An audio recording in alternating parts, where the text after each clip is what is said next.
इसके अलावा कोई आप कोई प्रॉब्लमेटिक पॉइंट देख रहे हैं? गवर्नमेंट की स्कीम्स हैं, सब्सिडीज हैं, जिसके बारे में 90% एमएसएमई को पता ही नहीं है।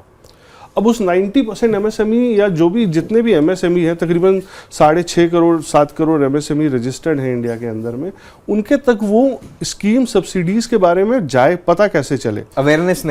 नहीं है। लेकिन गवर्नमेंट के पास तो आई थिंक सभी रजिस्टर्ड एमएसएमई के रिकॉर्ड्स हैं कि वो किस लोकेशन से हैं, किस नेचर ऑफ बिजनेस में हैं, और उस नेचर ऑफ बिजनेस के हिसाब से उनके लिए क्या क्या स्कीम सब्सिडीज अवेलेबल हैं। तो एक तरीके से, क्योंकि अब तो एआई का ज़माना आ चुका है, एआई ने बहुत सारी चीज़ें सिंप्लीफाई कर दी हैं, तो इस टेक्नोलॉजी का भी यूज़ करके एक अवेयरनेस कैंपेन चलाई जाए, जिसमें लोगों को पता हो, उनको खुद मैसेजेस आए गवर्नमेंट के इनिशिएटिव के बारे में। जैसे आज हमें गवर्नमेंट से कई अलग अलग तरीके के मैसेजेस आते हैं, ये भी एक अवेयरनेस एक एमएसएमई के लिए लेकर के आई जाए कि आपको आइडिया नहीं है कि आपके लोकेशन के हिसाब से गवर्नमेंट आपको ये सपोर्ट दे रही है, क्या आप वो सपोर्ट को ले पा रहे हो? अगर नहीं ले पा रहे हो तो आप इस कॉन्टैक्ट पर्सन से मिलो, अपनी डिस्कशन करो और देखो कि वो आपको फायदा किस तरीके से आप अपने बिजनेस के लिए उठा सकते हो। तो इसकी अवेयरनेस होनी भी बहुत जरूरी है। एक नॉलेज गैप को ब्रिज करना बहुत जरूरी हो जाता है, क्योंकि देखिए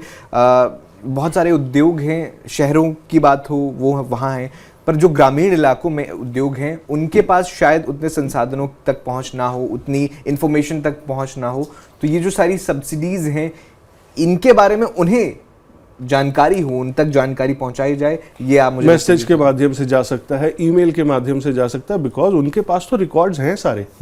उनके पास जब वो कोई कंपनी अपनी कंपनी रजिस्टर करा रही है, चाहे वो जीएसटी में या किसी भी गवर्नमेंट के किसी भी अथॉरिटी में, उनके पास सारी डिटेल्स हैं। तो जब डिटेल्स हैं तो उनको आप वो मैसेज, वो जानकारी बहुत इजी तरीके से पहुंचाएं, रादर देन वो किसी कोई और बंदा जाए उनको समझाए। गवर्नमेंट की तरफ से अगर तो वो अपने कंसल्टेंट से, अथॉरिटी से, अगर उनको पता हो किससे बात करनी है, तो जाके वो अपना विचार विमर्श कर सकते हैं और उसका जितना फायदा उठा सकते हैं वो उठा पाएंगे। बिल्कुल। आपसे ये भी जानना चाहूँगा, देखिए आपने भी जिक्र किया कि ईज ऑफ डूइंग बिजनेस, जो सरकार का भी एक मोटिव है कि ईज ऑफ डूइंग बिजनेस को बढ़ाया जाए, जितना ज़्यादा आसान बनाया जाए उतना बेहतर है।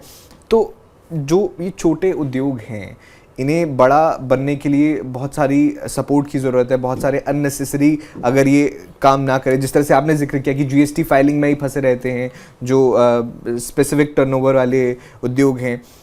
आप कैसे देखते हैं इस पूरे पॉइंट को कि ईज़ ऑफ डूइंग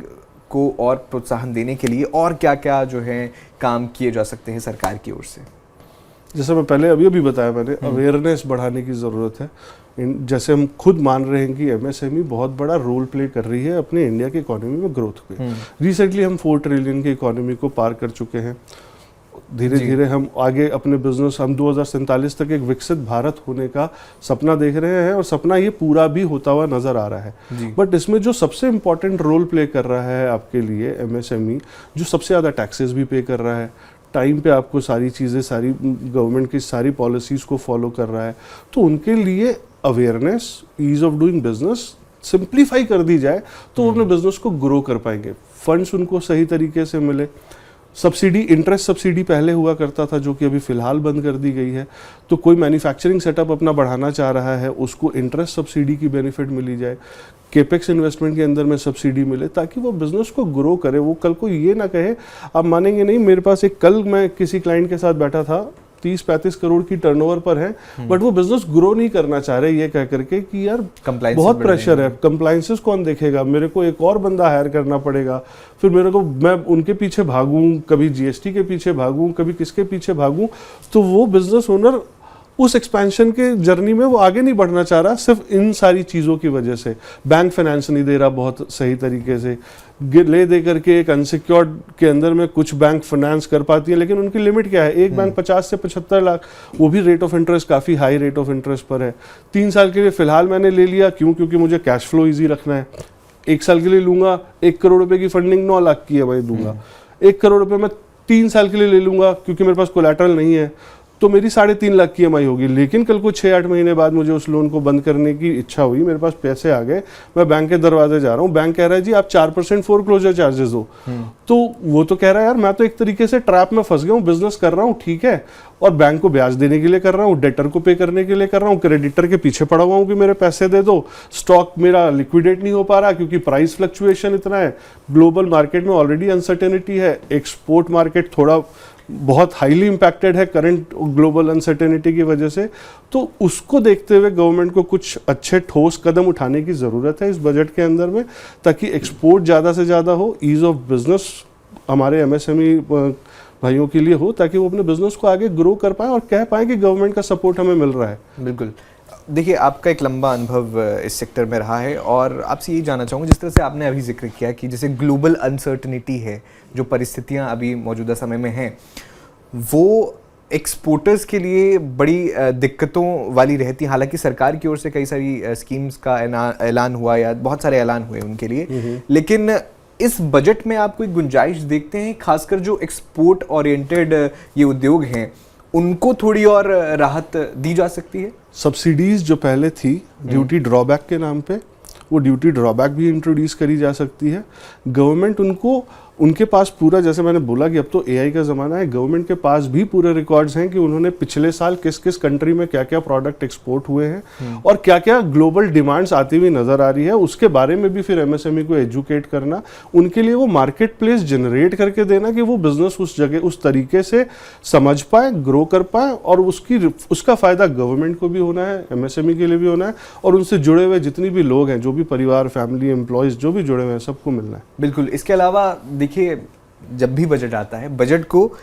टैक्स में कितनी रियायत मिली, किस सेक्टर को क्या रियायत मिली, इससे जोड़कर ज़रूर देखा जाता है, कोई भी टैक्स हो, इनकम टैक्स हो, कुछ भी।